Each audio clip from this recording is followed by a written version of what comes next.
Welcome to AB studies. AB studies में आपका स्वागत है। हिस्ट्री के इस सीरीज़ में हम जो अब तक पढ़ चुके हैं वो हमने देखा था कि कैसे 2500 बीसी के समय में सिंधु घाटी सभ्यता का उदय हुआ। उसके बाद 1750 ईस्वी में कैसे सिंधु घाटी सभ्यता जो है वो विलुप्त हो गई। उसके पश्चात ऋग्वैदिक काल में आर्यंस का उदय हुआ और धीरे धीरे ऋग्वैदिक काल के ख़त्म होने के बाद जब लेटर वैदिक पीरियड आया तो उसके बाद अंत होते होते समाज जो है कुशासन की तरफ कैसे बढ़ने लगा। समाज की अच्छाइयाँ जो हैं धीरे धीरे कैसे किस तरीक़ा से ख़त्म होने लगी और लोगों में सत्ता, वर्चस्व, धन दौलत का लोभ जो है वो बढ़ने लगा। और इसी के साथ ही राज्यों के बीच में तनाव होने लगे। लोग अपने राज्यों के एक्सपेंशन के लिए एक दूसरे राज्य पर आक्रमण करने लगे। और उसी बीच हमने देखा था कि कैसे दो लोग ऐसे लोग हमारे समाज में सामने आए थे जिन्होंने इन सब कुनीतियों को से बचने का, कुनीतियों को दूर करने का मार्ग बताया समाज को और लोगों को जीवन जीने का सही तरीका बताया। उन दोनों के नाम गौतम बुद्धा और महावीर स्वामी थे। और साथ ही गौतम बुद्धा और महावीर स्वामी द्वारा बौद्धिज्म और जैनिज्म दो धर्मों की स्थापना की गई थी। इस वीडियो में हम उसके आगे की चीज़ें देखेंगे। चलिए स्टार्ट करते हैं हमारा वीडियो जो है history lecture 8 Magadh empire.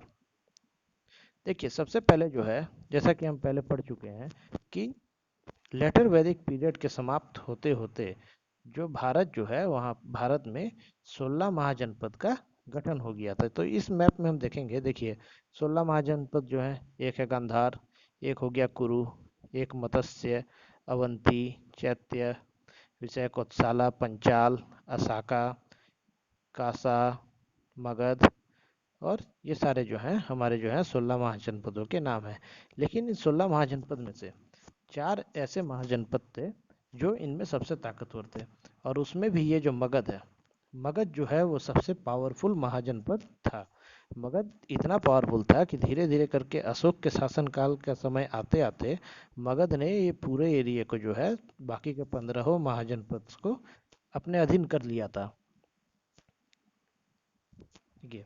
Magadh empire की जो है शुरुआत वो हरंक्या डायनेस्टी के साथ होती है। मगध एम्पायर में शासन करने वाला पहला जो शासन वंश था वो था हरियंका डायनेस्टी। हरियंका डायनेस्टी जो है वो बिंदुसार द्वारा स्थापित किया गया था। बिम्बिसार जो है इन्होंने 558 बीसी से लेकर के 1491 बीसी तक शासन किया था। बिम्बिसार ने अपने शासनकाल में मगध एम्पायर की राजधानी जो है वो गिरिवरज में बनाई हुई थी। गिरिवरज को हम वर्तमान में राजगीर के नाम से जाने जाते हैं। इसके साथ ही जो ये बिम्बिसार थे ये गौतम बुद्धा और महावीर स्वामी के कॉन्टेम्पररी थे, मतलब समकालीन थे। और बिम्बिसार जो थे वो बौद्ध धर्म और जैन धर्म दोनों को मानते थे, वो दोनों को फॉलो करते थे। बिम्बिसार को जो है श्रृंगिया के नाम से भी जाना जाता था। बिम्बिसार पहले राजा थे इतिहास के जिन्होंने अपनी स्टैंडिंग आर्मी बनाई थी। अब स्टैंडिंग आर्मी का मतलब क्या होता है? तो स्टैंडिंग आर्मी का मतलब होता है ऐसे योद्धाओं का समूह जिन्हें खास युद्ध के लिए ट्रेनिंग दी गई हो, शिक्षा दी गई हो और जिनका जो है पेशा जो है वो बस देश की रक्षा करना, देश के लिए युद्ध करना हुआ करता था। तो हर्यंका डायनेस्टी के बिम्बिसार ऐसे पहले राजा थे जिन्होंने पहली बार किसी देश में स्टैंडिंग आर्मी की स्थापना की थी। इसके अलावा बिम्बिसार ने जो है अपने एरिया का एक्सपेंशन काफ़ी क्षेत्रों में किया, कई युद्ध लड़े। लेकिन जो इनकी सबसे अच्छी नीति थी वो थी मैट्रिमोनियल अलायंस। मैट्रिमोनियल अलायंस में ये क्या करते थे कि ये दूसरे राज्य को पहले एक पत्र भेजते थे। उसमें ये लिखा होता था कि भाई हम तुम पर हमला करेंगे, तुम्हारे राज्य को अपने अधीन कर लेंगे, और नहीं तो फिर तुम हमारे साथ मैट्रिमोनियल अलायंस साइन कर दो। मतलब क्या है कि ये जो है उस राज्य की जो भी राजकुमारी होगी उसके साथ विवाह कर लेते थे, जिससे कि वो राज्य ऑटोमेटिकली इनके अधीन हो जाता था। तो मैट्रिमोनियल अलायंस जो है ये भी बिम्बिसार द्वारा ही शुरू की गई थी। और ऐसा कहा जाता है हिस्टोरियंस के द्वारा कि मैट्रिमोनियल अलायंस करते करते बिम्बिसार ने जो है वो लगभग 500 शादियां की थी। इनकी जो है 500 रानियां थीं।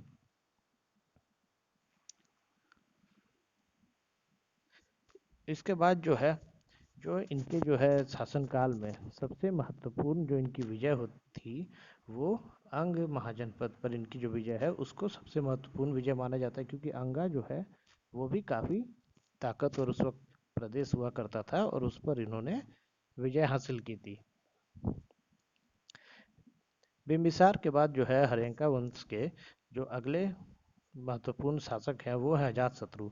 अजातशत्रु जो है वो बिंबिसार के बेटे थे, और अजातशत्रु गद्दी पर बैठने के लिए उन्होंने अपने पिता की हत्या कर दी थी, और पिता की हत्या करने के बाद में इन्होंने बौद्ध धर्म को अपना लिया था। तो क्योंकि अजातशत्रु ने अपने पिता की हत्या कर कर गद्दी पर बैठे थे, इसीलिए जो है हर्यंका डायनेस्टी को पितृहंता वंश भी कहा जाता है, मतलब पिता को मारने वाला।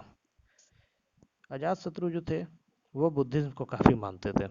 उन्होंने जो है फर्स्ट बुद्धिस्ट काउंसिल जो थी वो अजातशत्रु ने ही करवाई थी, जो कि राजगृह में हुई थी। अजातशत्रु ने अपने शासनकाल में दो महत्वपूर्ण लड़ाइयाँ लड़ी थी, जो एक कौशला के साथ और दूसरी जो है उन्होंने वैशाली में लड़ाई की थी। अजातशत्रु के शासन के बाद उनके जो बेटे थे उदयन, वो हर्यंका डायनेस्टी और मगध एम्पायर के अगले शासक बनते हैं। उदयन की भी सेम स्टोरी है, ये भी गद्दी पर बैठने के लिए इन्होंने भी अपने पिता अजातशत्रु का मर्डर किया था या हत्या की थी। तो हर्यंका डायनेस्टी में जो भी थे, बिम्बिसार के बेटे जो अजातशत्रु थे उन्होंने बिम्बिसार की हत्या करके वो गद्दी पर बैठे। उनके बेटे जो उदयन थे उन्होंने अजातशत्रु की हत्या करके वो गद्दी पर बैठे। तो इसीलिए इसको पितृहंता वंश कहा जाता है। उदयन के शासनकाल में जो सबसे महत्वपूर्ण घटना है, जो हमारे एग्जाम पॉइंट ऑफ व्यू से काफ़ी इंपॉर्टेंट है, वो है कि उदयन ने जो है मगध की राजधानी गिरिव्रज, जिसे हम राजगीर के नाम से भी जानते हैं, से पाटलिपुत्र शिफ्ट की थी। इसके बाद जो है उदयन के बाद अनिरुद्धा, मांडा और नगात्सका जो है, ये तीन और हर्यंका वंश के शासक थे जो उदयन के बाद गद्दी पर बैठे थे, लेकिन इनके शासनकाल को उतना प्रभावशाली नहीं माना जाता है, और ऐसा माना जाता है कि हर्यंका वंश का जो था अंतिम जो शासक था, जो कि शक्तिशाली था, जिसका कुछ अस्तित्व इतिहासकारों को मिला है, वो थे उदयन। हर्यंका वंश के बाद जो है मगध के सिंहासन पर शिशुनाग वंश शासन करता है। तो देखिए, मगध पर जो है मुख्यतः चार वंश जो है शासन किए थे। पहले हो गए हर्यंका, दूसरे शिशुनाग, तीसरा नंद, और उसके बाद जो है मौर्य, जिसमें जो है सबसे जो इम्पोर्टेंट है वो है मौर्य। मौर्यों के शासनकाल में ही मगध ने बाकी के 15 महाजनपदों पर विजय हासिल की थी। देखिए, शिशुनाग डायनेस्टी जो है वो शिशुनाग द्वारा उसकी स्थापना की गई थी, और जो शिशुनाग थे वो मगध के राजा बनने के पहले जो है शिशुनाग वो काशी के वायसराय हुआ करते थे। इन्होंने जो है शिशुनाग ने फिर से जो पाटलिपुत्र, उदयन ने जो राजधानी पाटलिपुत्र में स्थगित स्थानांतरित की थी, उसको फिर से ये जो है गिरिव्रज ले आए थे। इसके बाद शिशुनाग के शासनकाल में जो सबसे उनकी बड़ी जीत मानी जाती है वो थी उनकी अवंती पर विजय। और इसके बाद जो था कि मगध और अवंती के बीच में जो कई सालों से जो लड़ाई चलते आ रही थी, इन्होंने उसका अंत कर दिया था अवंती पर विजय हासिल करके। अपने शासनकाल के अंतिम दिनों में शिशुनाग जो थे उन्होंने अपनी कैपिटल जो है या राजधानी को गिरिव्रज से वैशाली शिफ्ट कर दी थी। और इसके बाद शिशुनाग के बाद जो है काल अशोक, उनके बेटे गद्दी पर बैठते हैं। काल अशोक जो है वो जैसे ही सत्ता में आते हैं, उन्होंने क्या किया कि उन्होंने वैशाली, जो कि शिशुनाग द्वारा राजधानी बनाई गई थी, से अपनी राजधानी को फिर से पाटलिपुत्र में शिफ्ट कर दिया। देखिए, पहले ये सब जो है ये आम बातें हुआ करती थी, राजा जो है वो अपने हिसाब से अपने मन के मुताबिक राजधानी बदलते रहते थे।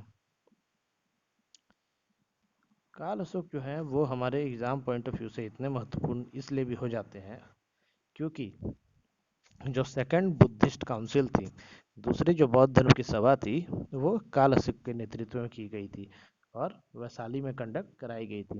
देखिए, हमारे इतिहास में जो है 4 बौद्ध काउंसिल हुए हैं, और पिछले वीडियो में हमने उसके बारे में डिटेल में पढ़ा है, लेकिन उसको याद करने का जो तरीका मैंने आपको बताया था वो था RVPK। मतलब आर से राजगीर, वी से वैशाली, पी से पाटलिपुत्र, के से कुंडलवन या कश्मीर। तो इसमें से जो ये दूसरे नंबर की जो थी बौद्ध काउंसिल, वो जो है काल अशोक ने बुलवाई थी, जो कि वैशाली में कंडक्ट कराई गई थी। इसके बाद जो है काल अशोक के शासनकाल में जब शिशुनाग वंश का पतन हुआ, तो उसके बारे में हिस्टोरियंस के द्वारा, इतिहासकारों के द्वारा बताया जाता है कि काल अशोक की जो मृत्यु है वो एक रिवॉल्यूशनरी एक्टिविटी के तहत इनके महल में क्रांतिकारियों द्वारा इनकी हत्या कर दी गई थी, जिसके बाद जो है नंद वंश जो था उसका सत्ता में आने का जो रास्ता था वो साफ हो गया, और नंद वंश जो है मगध के सिंहासन पर बैठा। देखिए, नंद वंश जो है, नंद वंश की जो स्थापना थी वो वैसे तो महापदम नंद के द्वारा की गई थी, लेकिन नंद वंश के जो सबसे महत्वपूर्ण राजा थे हमारे एग्जाम के पॉइंट ऑफ व्यू से, वो थे धनानंद। धनानंद की जो राजधानी थी वो पाटलिपुत्रा थी, और धनानंद जो है वो सबसे महत्वपूर्ण राजा होने के साथ साथ नंद वंश के अंतिम राजा भी जो थे वो धनानंद ही थे। महापद्म नंद फाउंडर थे, और उनके बेटे धनानंद जो है वो अंतिम शासक थे, क्योंकि इसके बाद जो है चंद्रगुप्त मौर्य चंद्रगुप्त मौर्य जो थे उन्होंने धनानंद को गद्दी से हटाकर और मगध के सिंहासन पर मौर्य वंश की स्थापना की थी। अब देखिए, नंद वंश के बारे में हम कुछ जान लेते हैं। नंद वंश के जो अंतिम शासक थे वो थे नंदा डायनेस्टी के धनानंद, और धनानंद को अग्रमीज और जेंड्रमीस नाम से भी जाना जाता है। जो इनके ये जो दोनों नाम है ये ग्रीक टेक्स्ट में मिलते रहे। और इन्हें ये नाम क्यों मिला था? क्योंकि जब अलेक्जेंडर द ग्रेट अलेक्जेंडर ने जब भारत में इन्वेंशन किया था, तब हमारे ईस्टर्न एरिया में नंद वंश का शासनकाल था। धनानंद जो है उनके कॉन्टेम्प्ररी थे। लेकिन होता क्या है कि अलेक्जेंडर जब इंडिया आते हैं, जब वो भारत में आते हैं, तो उनकी जो सेना थी वो सब जगह कई लड़ाइयाँ जीतते हुए आई थी। चलिए हम लोग अलेक्जेंडर के बारे में कुछ बातें जान लेते हैं। अलेक्जेंडर जो थे वो ग्रीस के राजा थे। उनके पिता राजा फिलिप्स थे, और उनकी जो माता थी वो जादूगरनी थी, उनका नाम ओलंपिया था। अलेक्जेंडर का जब जन्म हुआ था तो ये भविष्यवाणी की गई थी कि ये लड़का दुनिया जीतेगा। इसके लिए जो है ये ग्रीस का साम्राज्य बहुत छोटा है, ये दुनिया जीतेगा। और अलेक्जेंडर जब अपने युद्ध करने और अपने राज्य के एक्सपेंशन के लिए निकले थे, तो उन्होंने अपनी सेना से कहा था कि धरती के आखिरी छोर तक और समुंदर जहाँ ख़त्म होता है वहाँ तक मुझे हमारा शासन चाहिए। इन्होंने कई लड़ाइयाँ लड़ी थी। लड़ते हुए ये ईरान से होते हुए हिंदकुश की घाटियाँ पार कर कर ये भारत पहुँचे थे। और भारत जब पहुँचे थे तब बैटल ऑफ हाइडस पास 326 बीसी में झेलम नदी के किनारे इनकी लड़ाई हुई थी महाराजा पोरस के साथ। पोरस जो थे वो भारत के राजा थे, और एक काफ़ी ताकतवर राजा थे। 6.5 फीट के थे पोरस, हट्टे कट्टे एकदम विशाल काय भीम काय राजा। जब अलेक्जेंडर जब भारत में पहुंच आया था और पोरस से उनका सामना हुआ, तो अलेक्जेंडर को जो है पोरस ने काफ़ी अच्छी टक्कर दी थी। पोरस के पास जो है उस वक्त वार एलिफेंट्स हुआ करते थे, और अलेक्जेंडर की सेना ने कभी वार एलिफेंट्स देखा नहीं था। लेकिन क्या हुआ, ऐसा होता है कि अलेक्जेंडर की जो थी वार टैक्टिक्स वो बड़ी गजब की थी। ये जो है काफ़ी जल्दी जगह पढ़ लेते थे दूसरों के। वार की जो टेक्निक्स थी उनको समझने की जो ताकत थी वो अलेक्जेंडर की काफ़ी अच्छी थी। यही कारण है कि अंत में पोरस की हार हो जाती है, और उसके बाद जब पोरस से अलेक्जेंडर पूछते हैं कि ये बताओ तुम्हारे साथ क्या सलूक किया जाए, तो पोरस का कहना होता है कि मेरे साथ वही सलूक कीजिए जो एक राजा दूसरे राजा के साथ करता है। तो अब हमारे टॉपिक पे वापस आ जाते हैं। तो इसीलिए जो है अलेक्जेंडर जो है वो धरती मतलब ईस्टर्न एरिया तक नहीं आ पाया था, क्योंकि पोरस से लड़ने के बाद उसके सेना जो थी उन्होंने अपने हाथ पैर खड़े कर दिए थे। उन्होंने कहा कि भैया अब हम लोग बहुत जीत लिए, थक गए हैं, अब वापस अपने देश चलो, अभी तो ये इंडिया का पहला ही राजा मिला है। आगे पता नहीं कितने पुरुष होंगे और कितने पता नहीं कौन कौन से राजा होंगे। तो उसके बाद जब अलेक्जेंडर वापस ग्रीस की ओर जाते हैं, तो बेबीलोन जब वो पहुंचते हैं ग्रीस पहुंचने से पहले, तो उनकी मृत्यु हो जाती है रास्ते में ही, और वो अपने ग्रीस नहीं पहुंच पाते हैं। तो धनानंद जो थे, नंद डायनेस्टी के अंतिम शासक, वो जो थे, उनको अपने पिता से एक काफ़ी बड़ा एम्पायर मिला था राज करने के लिए। एम्पायर के साथ साथ एक बहुत विशाल सेना थी उनकी। उनके पास 20,000 कैवलरी, कैवलरी जो होते हैं वो घुड़सवार को कैवलरी कहा जाता है, मतलब 20,000 उनके पास कैवलरी थी। 3,000 वॉर एलिफेंट्स थे और 2,000 रथ थे। इतनी विशाल सेना उस वक्त काफ़ी कम लोगों के पास थी, जिसमें से एक नंद डायनेस्टी भी थी जिसके पास सबसे विशाल का सेना उस वक्त हुए करती थी। और धनानंद के बारे में ये भी कहा जाता है कि ये जो है महापद्म नंद के 8वें या 9वें संतान हुआ करते थे। नंद वंश के बाद जो है वो मौर्य वंश जो है सत्ता में आ जाता है। मौर्य वंश को जो है हम एक अलग सेपरेट लेक्चर में कवर करेंगे, क्योंकि वो एक काफ़ी बड़ा टॉपिक है, इसीलिए उसके लिए हम एक अलग सेपरेट लेक्चर देखेंगे।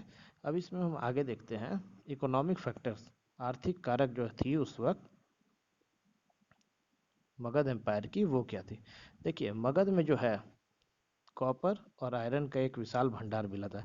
आज भी हमारा जो ईस्टर्न एरिया है उसमें हम देखते हैं कि जो हमारा झारखंड, छत्तीसगढ़ या बंगाल का जो इलाका है, उस इलाके में हमें मिनरल्स और आयरन ओर्स वगैरह काफ़ी मिलते हैं।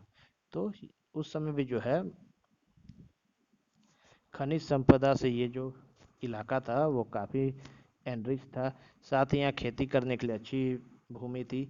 एलुवल सॉइल गंगा नदी के चारों ओर पाई जाती थी। यही कारण तो था, जब आर्यन जो है वो नॉर्थ से जब ईस्ट की ओर बढ़े थे तो वो गंगा घाटी के पास क्यों रुक गए थे। उन्होंने देखा कि यहाँ तो भाई खनिज संपदा की भंडार है। उसके साथ ही साथ एलुवियल सॉइल जो थी, गंगा घाट के किनारे की मिट्टी, वो बहुत उपजाऊ थी। तो ये सब जो है ये कारक, ये मगध के इकोनॉमिक फैक्टर्स के लिए काफ़ी महत्वपूर्ण साबित होते थे। और मगध का जो भौगोलिक या ज्योग्राफिकल इंडिकेशन था, जो इसकी ज्योग्राफिकल स्थिति थी, उस हिसाब से यहाँ से ट्रेड करना काफ़ी आसान था। देखिए, आज भी अगर आप देखेंगे तो बिहार और झारखंड वगैरह का जो क्षेत्र है वहाँ पे जो है नदियाँ काफ़ी है। गंगा नदी, गंगा नदी के कारण ये जो है सी रूट से ये अपने अपना ट्रेड किया करते थे, अपने व्यापार किया करते थे। साथ ही बंगाल की खाड़ी, बंगाल की खाड़ी मगध से लग कर थी, जिसके कारण ये सी रूट से अपने जो व्यापार है या अपना जो एक्सपोर्ट है वो श्रीलंका और अन्य देशों तक पहुंचा सकते थे। आज देखिए, आज जो है मगध सिर्फ बिहार को माना जाता है, लेकिन उस समय जो था वो बंगाल, बिहार, झारखंड, छत्तीसगढ़, मध्य प्रदेश सब मिलाकर जो है ये सब मगध के अंतर्गत आता था। तो इसीलिए मगध की जो स्थिति थी वो व्यापार के दृष्टिकोण से काफ़ी अच्छी थी। इसके बाद जो है मगध के पास जो है एक विशाल और लार्ज पॉपुलेशन थी पीपल्स की। तो लार्ज पॉपुलेशन इनको कैसे हुई, क्योंकि जब उस समय जब एलुवियल सॉइल के पास खेती होनी शुरू हुई थी, तो अधिक से अधिक जो आर्यंस थे वो वही बस गए, क्योंकि वहाँ उनको खाने पीने की सुविधा थी, नदियाँ थी, गंगा नदी के पास उनको स्वच्छ पानी मिलता था, भूमि काफ़ी उपजाऊ थी। जो फसल उनको नॉर्थ में उगाने में 1 महीने लगते थे, वो यहाँ पे 10 से 15 दिन में उग जाती थी। तो इसी कारण से जो है अधिक से अधिक जो आर्यंस थे वो लोग गंगा घाटी के किनारे बस गए थे। तो इसके कारण जो है मगध के पास एक लार्ज पॉपुलेशन थी। तो उसका फ़ायदा इन्हें ये मिला कि इतनी बड़ी जनसंख्या होने के बाद अब हमेशा तो लोग खेती करते रहेंगे नहीं, कुछ लोग को तो और भी काम चाहिए। तो इसीलिए जो है इनको एग्रीकल्चर के लिए लेबर्स, माइनिंग के लिए लेबर्स, बिल्डिंग राजभवन वगैरह बनाने के लिए जो है इनको लेबर्स आसानी से अवेलेबल हो जाते थे।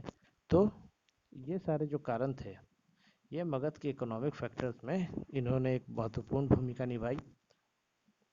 इसके बाद हम देखेंगे सांस्कृतिक कारक जो थे मगध एम्पायर के, वो क्या क्या थे। देखिए, मगध का जो समाज था वो एक रूढ़िवादी चरित्र का था। ऑर्थोडॉक्स कैरेक्टरिस्टिक्स हमें देखने को मिलती है। यहाँ के जो लोग थे उनमें जो है उनकी जो ब्रीड थी वो आर्यंस और नॉन आर्यंस की मिक्सचर पाई गई थी, क्योंकि यहाँ पे आर्यंस तो आए थे नॉर्थ से और कुछ लोग यहाँ पहले से भी रहते थे। तो जब वो लोग मिले आपस में तो वहाँ पे की जो जनसंख्या थी वहाँ आर्यंस भी पाए जाते थे और नॉन आर्यंस भी पाए जाते थे। इसके साथ साथ जैनिज्म और बुद्धिज्म का जब उदय हुआ था तो उसने मगध के सांस्कृतिक कारक में एक नया बूस्ट दिया, एक नए सोच का प्रचार किया और उन्होंने लोगों में अहिंसा, सत्य बोलने की भावना, इन सबको जागृत किया। लोगों को सात्विक सत्य के तथ्यों से अवगत कराया, मोक्ष के नए नए तरीके बताएं। तो लोगों के अंदर की बुराइयों को जो है कम करने में या हटाने में एक काफ़ी अच्छी महत्वपूर्ण भूमिका बौद्धिज्म और जैनिज्म की रही थी।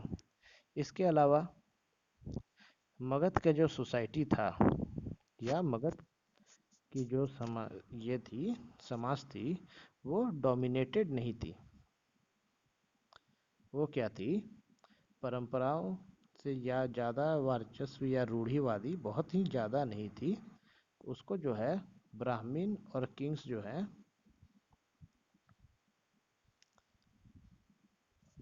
उनका वर्चस्व जो है अब धीरे धीरे समाज में कम होने लग गया था। जैसा कि हमने लेटर वैदिक पीरियड में देखा था कि ब्राह्मण जो है वो अपने आप को सबसे श्रेष्ठ बताते थे, जो क्षत्रिय होते थे उन्होंने अपने आप को सबसे ताकतवर घोषित कर दिया, और वैश्य और शूद्र जो है उन पर या उनका काफ़ी शोषण होता था उस वक्त में। लेकिन मगध के एम्पायर में जो हमें देखने को मिला वो धीरे धीरे ब्राह्मण्स और क्षत्रिय जो है इनकी वर्चस्व में भी गिरावट आने लगी। अब वैश्य और शूद्र जो थे ये भी अच्छी पोजीशन पे जॉब करने लगे या नौकरी करने लगे, राजघराने में मंत्री बनने लगे, सेना में भाग लेने लगे। और यहाँ तक कि मगध एम्पायर में कई राजा ऐसे देखने को मिले हैं जो वैश्य और शूद्र वंश से भी थे। एग्जाम्पल के लिए हम लेते हैं जो चंद्रगुप्त मौर्य थे, वो स्वयं जो है वो किसी राजघराने से ताल्लुकात उनका नहीं था, वो एक निम्न जाति के थे। लेकिन ये तो थी चाणक्य की टीचिंग, चाणक्य का दिमाग, जिन्होंने एक गांव के एक लड़के को उठाकर मगध के सिंहासन पर बैठा दिया और सिंहासन पर सिर्फ बैठाया ही नहीं, इतना पराक्रमी राजा बनाया कि उसने मगध के साथ साथ बाकी के 15 महाजनपद को भी अपने अधीन मिला लिया। तो देखिए, हम चंद्रगुप्त मौर्य की बात उठी है तो इसके बारे में एक बात कर बताता हूँ आप लोग को। जब अलेक्जेंडर द ग्रेट पोरस से जब लड़ाई कर रहे थे 326 बीसी में झेलम नदी के किनारे, उस वक्त जो है चंद्रगुप्त मौर्य काफ़ी छोटे थे। चंद्रगुप्त मौर्य जो है वो 356 ईस्वी में मगध की गद्दी पर बैठे थे और मौर्य वंश की स्थापना की थी।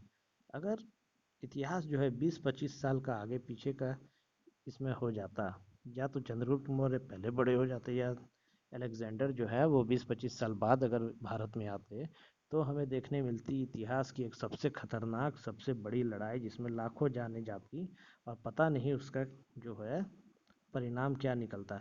एक तरफ होते हैं अलेक्जेंडर, एरिस्टोटल के गुरु।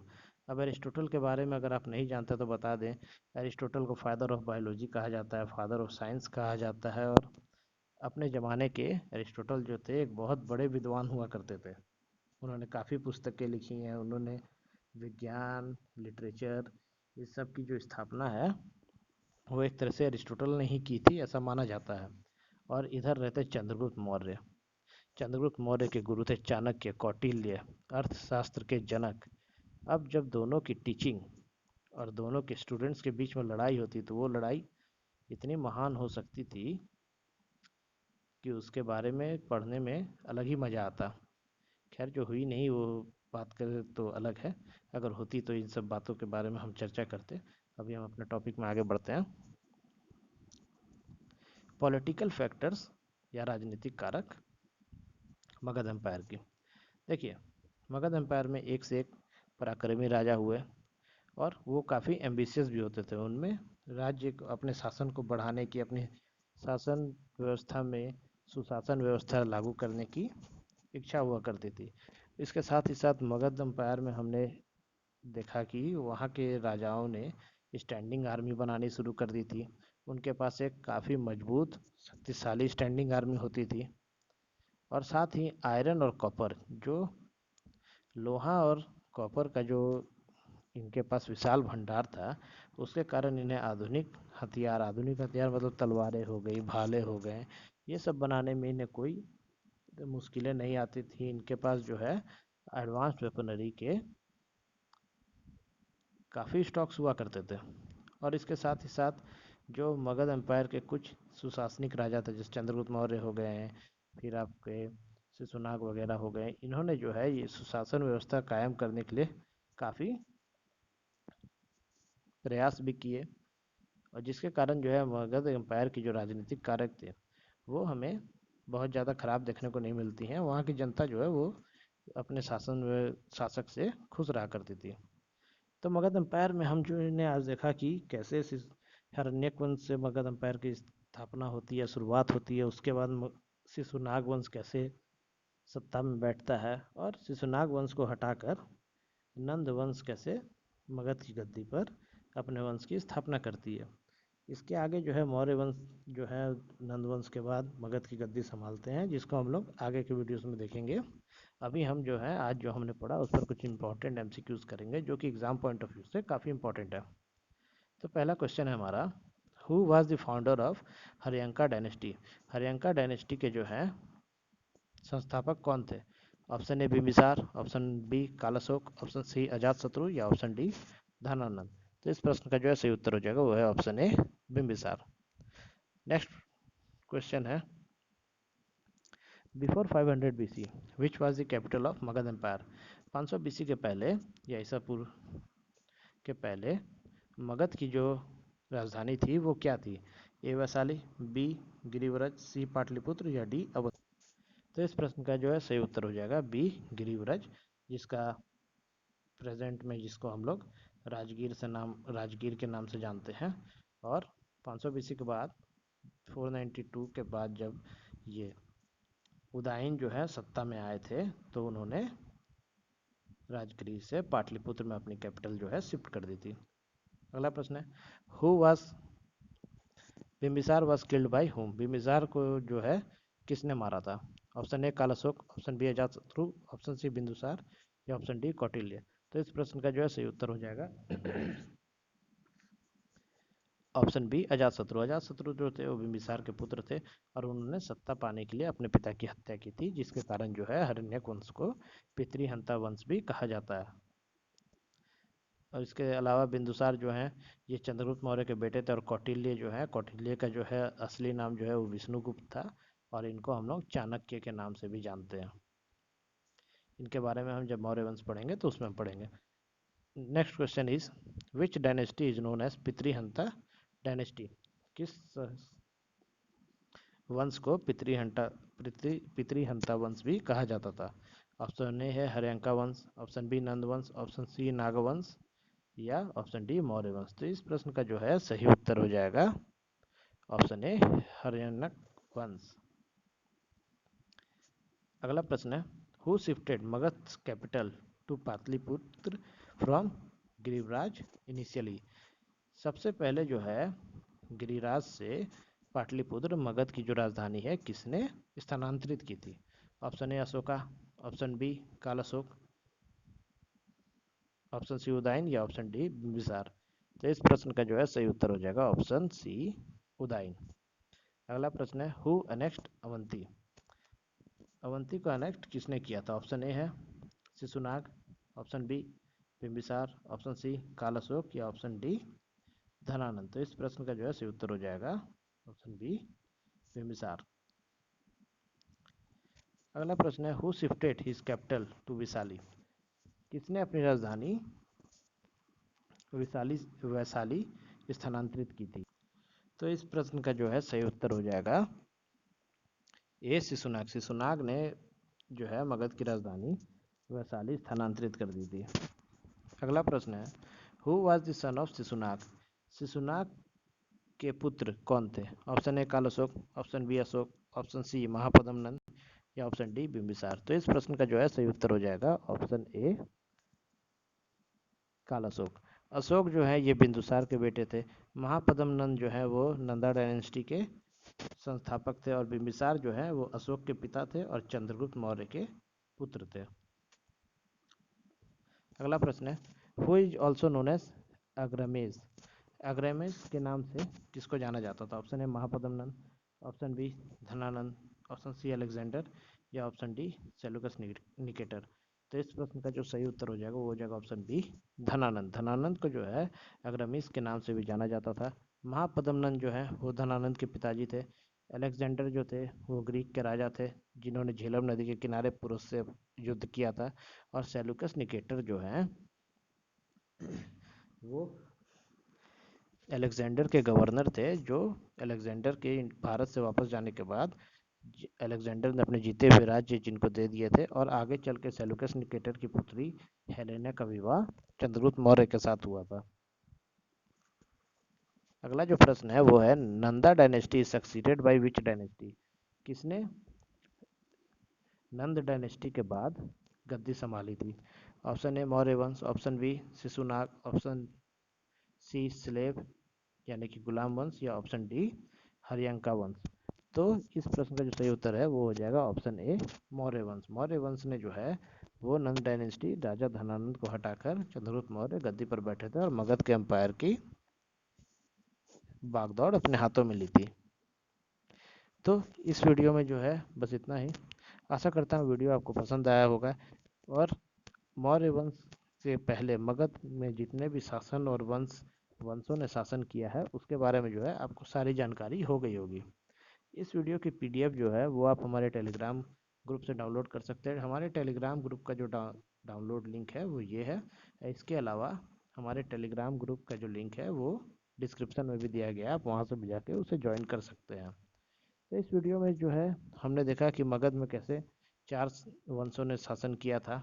अगले वीडियो में जो है हम पढ़ेंगे मौर्य वंश के बारे में। हम देखेंगे कैसे चंद्रगुप्त मौर्य ने जो है मौर्य वंश की स्थापना की। चाणक्य की टीचिंग कैसे एक गांव के साधारण लड़के को सबसे प्रभावशाली और सबसे शक्तिशाली राजा बना देता है, इसके बारे में हम अगले वीडियो में चर्चा करेंगे। Till then do like share subscribe and press the bell icon for the latest update. Thank you.